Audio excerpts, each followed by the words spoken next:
Lecture pour tous.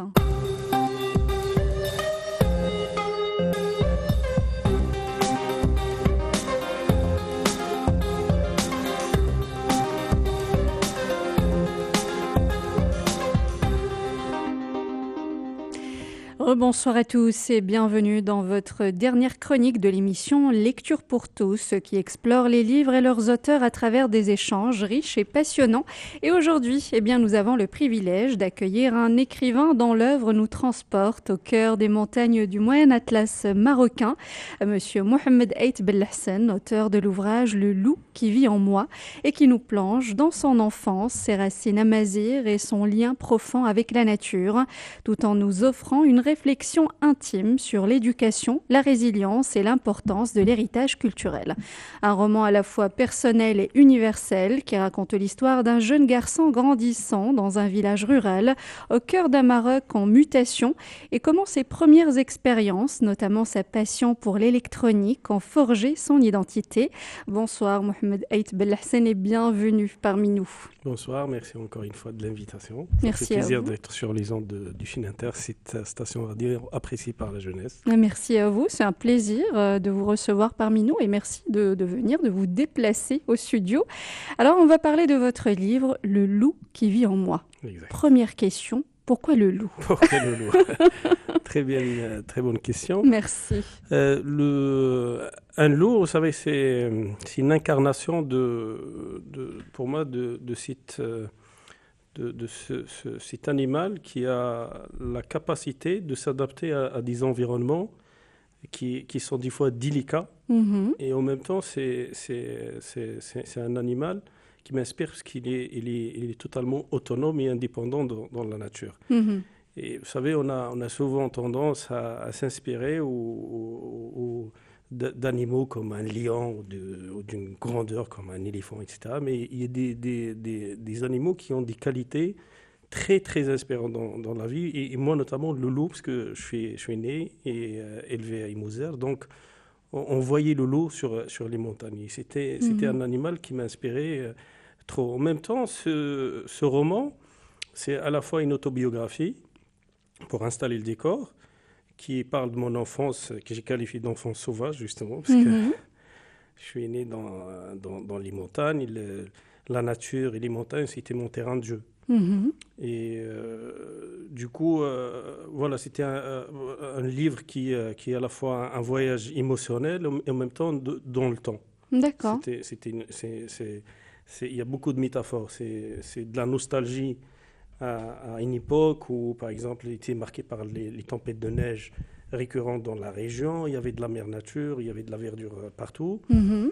Et justement, après avoir passé mes années d'études supérieures, travaillé et passé un bout de temps de carrière, en y revenant, je remarque beaucoup de changements, notamment le changement climatique, changement d'habitude des quotidiens des gens, etc. Et donc, j'ai essayé, via ce livre, de raconter cette histoire d'enfance et ces transitions qu'a vécu Imouzer, le Marmoucha, là où je suis né et grandi. La région, il faut préciser que Le loup qui vit en moi, c'est le premier volet d'une trilogie. Oui, c'est bien cela. Exactement, c'était une trilogie. Le deuxième, avec lequel, comme j'avais dit, on off, je suis passé avec ces Bob au JT français. Mm-hmm. Et c'était là où la neige fond. Parce que j'étais cet auteur modeste, 2.0 que je suis, qui est frustré par ce changement climatique qui touche à la région. À notre époque, je me rappelle, dans les années 90, il y avait des tempêtes de neige qui atteignaient 2 mètres de hauteur, 1,50 m. On était enfermés pendant 2, 3, 4 jours dans nos maisons. Mm-hmm. Et après, en y revenant, à 10 cm, 15 cm, les gens sont contents de voir la neige. Alors qu'on ne parle plus de la même... C'est paradoxal. Même exactement. Exact. Donc, le troisième livre, je l'ai écrit à l'occasion du Nouvelle An Amazigh. Mm-hmm. Il s'appelle Azta. Azta, c'est en région d'Il-Mensej. Mm-hmm. C'est un instrument traditionnel de nos grandes mères. Justement, sur cette trilogie, j'essaie de parler aussi à mes ancêtres, à mes grands-parents, ma grand-mère maternelle notamment. Parce que sur le livre... j'ai cité que c'est grâce à elle que j'ai survécu après cet événement qui a marqué un peu mon histoire, qui est ma séparation de ma mère à un âge très petit. Mhm. Donc voilà. En même temps, je parlais à mon grand-père qui était un grand résistant face au colonialisme français. Mhm. Donc c'était un dialogue imaginé avec mes grands-parents dont j'ai pas eu l'occasion de côtoyer. D'accord. Alors, on va parler de cela point par point. On va commencer par Imouzer Marmoucha. Voilà, c'est un village qui vous tient à cœur, comme vous avez dit. Pouvez-vous nous parler de l'importance de ce lieu dans votre vie? C'est comme toute ville natale, on va dire, pour chaque personne. Imouzer, pour moi, c'est un village qui incarnait à la fois cette tradition de vivre. Comme j'ai dit, notre quotidien était simple sur le Moyen Atlas. C'était marqué par la mère nature. Par exemple, notre maison était juxtaposée la forêt. Donc, dès que je sors, au premier pas, je suis dans la forêt. Donc, voilà, dans le livre, je raconte aussi ces transitions. Parce que quand on était petit, on jouait au ski, on jouait dans Mhm. les arbres, on montait dans les montagnes, les aventures, les trips, c'était notre quotidien, quoi. C'était pas une activité à préparer ou planifier. Il n'y Donc, avait pas de tablette à l'époque. exactement, exact. Et justement, j'en parle pour cette génération qui Z ou l'après-Z. Donc, la génération Z, par exemple, quand j'y reviens, ils jouent tout le temps sur leur tablette, leur Mhm. smartphone. Ils profitent pas de la vie saine dont on profitait avant. On montait au sommet, on faisait les barrages pour nager, on faisait les forêts pour découvrir la nature, les animaux, etc. Et donc, c'est à la fois Imouzer, pour moi, c'est une référence de nature, de mère nature, Mhm. de résilience. Il m'a appris à être résilient, parce que mon enfance, comme je dis, a été marquée par, on va dire, cette dureté de grandir dans une famille, par exemple, sans maman à un petit âge, et après, avec une région montagneuse, enneigée tout le temps, où je devrais, on va dire, voir la lumière dans la sombreté. Mhm. C'était ça le challenge ou le défi des gens de la région, par exemple. Surtout aujourd'hui, quand je pense à cette génération, en fait, c'est une génération qui regarde ces smartphones et ces tablettes plutôt, pour essayer de sortir de cet endroit De la enfermé, réalité. isolé, exactement, et rêver d'un avenir meilleur. Mhm. Malheureusement, les smartphones, c'est pas la vraie solution. Moi, à l'époque, j'étais curieux, un enfant curieux et imaginaire. J'ai Mhm. essayé de voir la lumière dans on va dire, les limites, dans la sombreté. En apprenant, par exemple, j'ai dit que, étant tout petit, j'avais cette curiosité de manipuler ou de réparer des pièces électroniques, des jouets. Mhm. Ma mère me disait que le maximum que j'ai pu garder un jouet, c'était 3 jours. Après 3 jours, il faut que je le démonte et que je découvre ce qu'il y a dedans. D'accord. Après, à un âge d'adolescent, j'étais en train d'ouvrir le téléviseur, les équipements, etc. pour voir. Et ça marque l'histoire d'une personne ou d'un enfant qui devient ingénieur par la suite en électronique. Pas pour D'accord. rien. Donc, Mhm. c'est l'incarnation de ces valeurs et de ces traditions Mhm. dans une personne qui se cherche. Mhm. Alors, vous évoquez l'absence de votre maman, voilà, qui marque profondément votre enfance. Comment cette absence a-t-elle influencé votre vision du monde et de la famille, et quel rôle ont joué les figures maternelles dans votre village et dans votre éducation? C'est exactement ce que j'ai écrit dans le livre, donc vous avez bien lu ce passage surtout qui a marqué.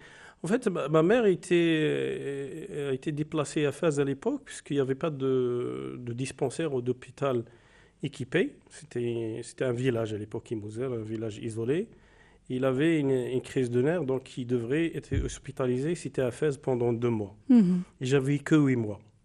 Donc, mon père a dû la déplacer à Fès pour être hospitalisé. En revenant, il est revenu avec du lait de pharmacie, l'artificiel. Mhm. que j'ai rejeté. J'ai rejeté pendant, je pense, 2 ou 3 jours. Je n'ai rien mangé selon ma grand-mère. Et ma grand-mère a essayé une recette magique le troisième jour. C'était du riz au lait.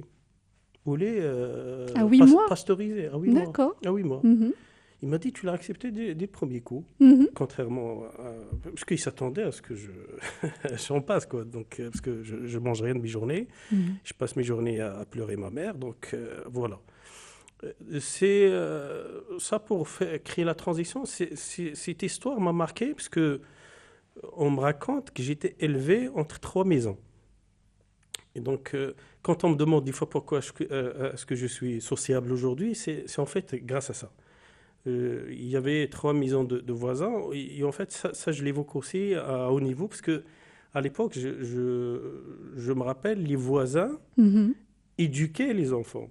Oui. Il y avait moins de rancune, il y avait moins de restrictions. La famille, les Exact, voisins, exact. tout le monde. Éduquer J'appelle les enfants. j'appelle notre maison, par exemple, les Zaouia. Parce que D'accord. c'était le lieu qui rassemblait toute la famille. Mhm. Et c'était interdit de dire à un voisin ou Un un ami. enseignant Mhm. ou de ne pas toucher à mon enfant. Non, tout le monde éduquait tout le monde.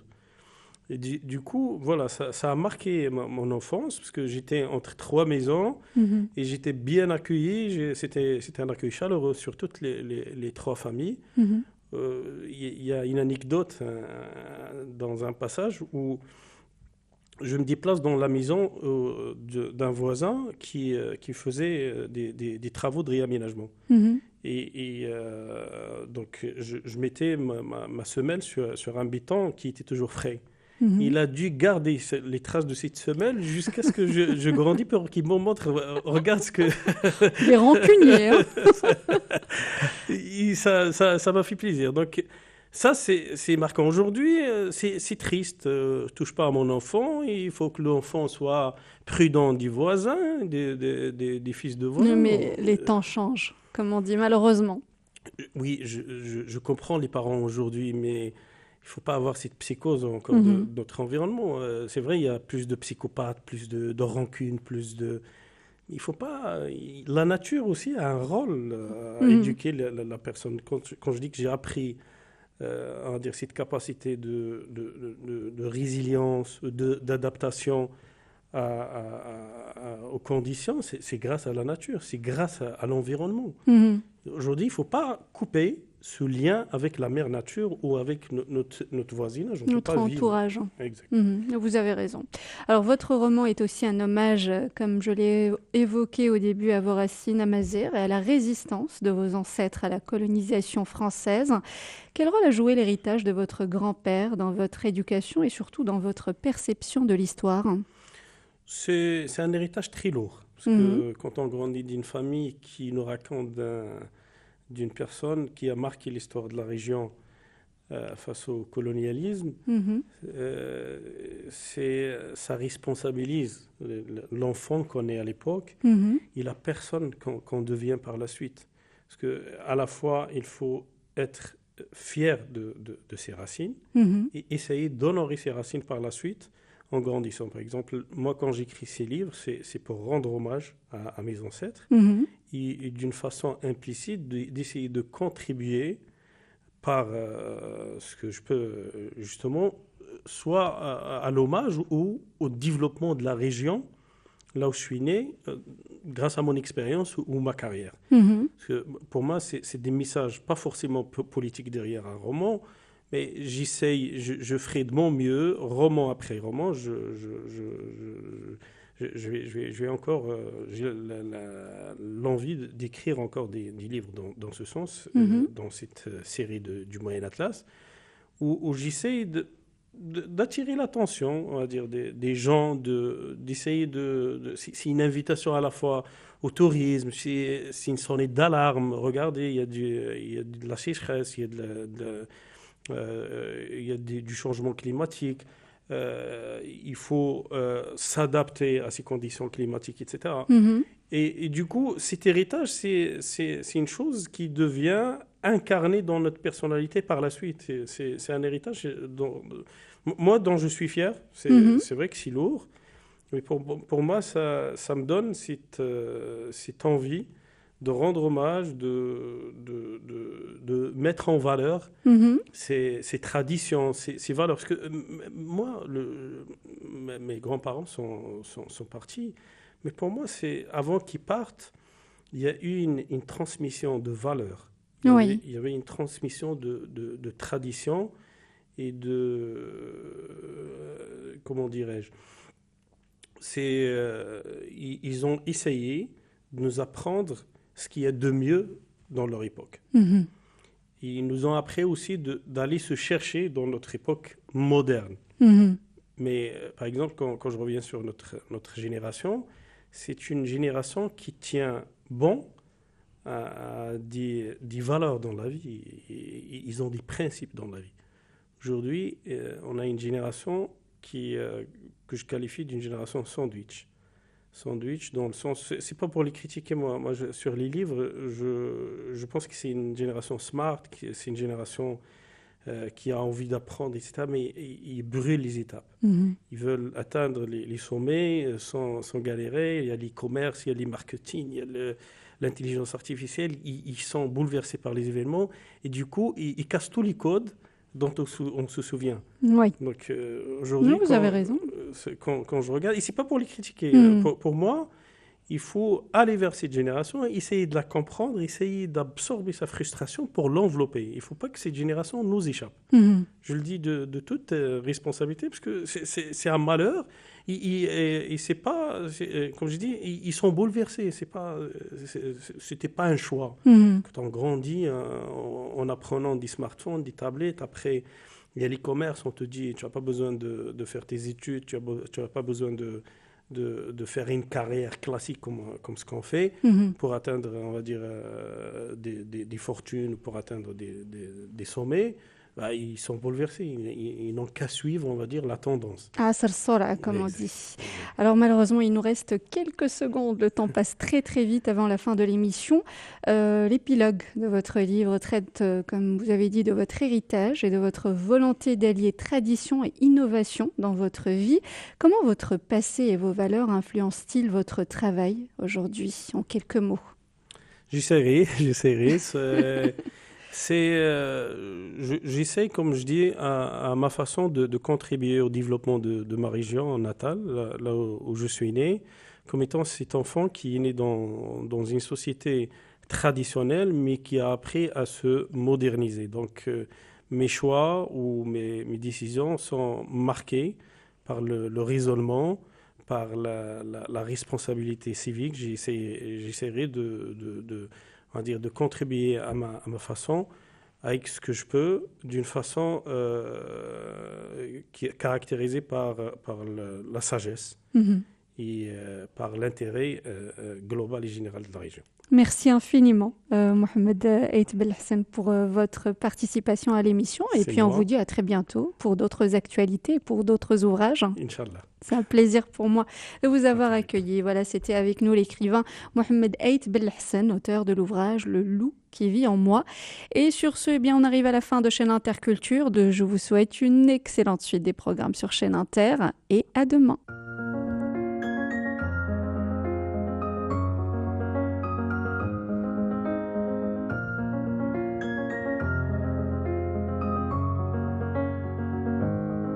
Je t'aurais dit toutes les choses que je ne t'avais jamais dites, que ta peau a l'odeur des roses, que j'adore le prénom Edith. Je t'aurais dit toutes les choses qu'on ne dit pas assez souvent, car souvent dans la vie on n'ose pas dire les choses tant qu'il est temps. Je t'aurais raconté la mer, que tu la vois une fois encore, on aurait viré l'infirmière, puis on aurait rigolé fort. Je t'aurais dit que ton visage me fait penser à l'océan, que tes rides ressemblent à des vagues où vont se baigner les enfants.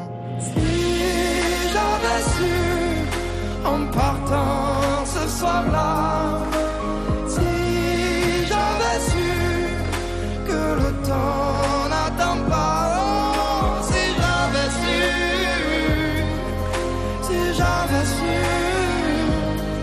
que c'était la première fois que je te voyais pour la dernière fois. Je t'aurais refait ton chignon et toi tu m'aurais dit ça tire. Moi j'aurais fait un peu le con juste pour regarder ton sourire.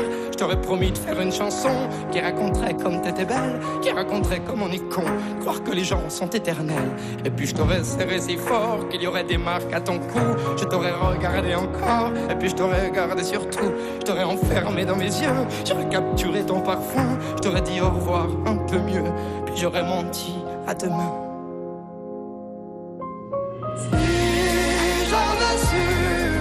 En partant ce soir-là, si j'avais su que le temps n'attend pas, si j'avais su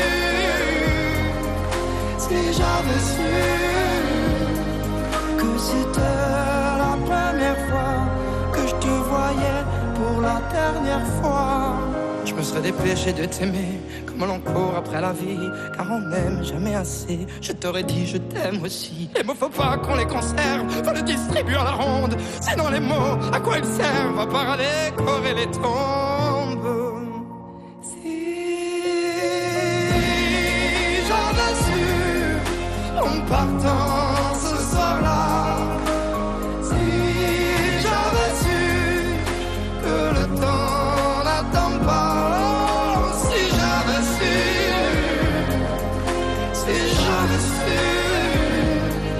mais souvent on ne sait pas qu'on voit quelqu'un pour la dernière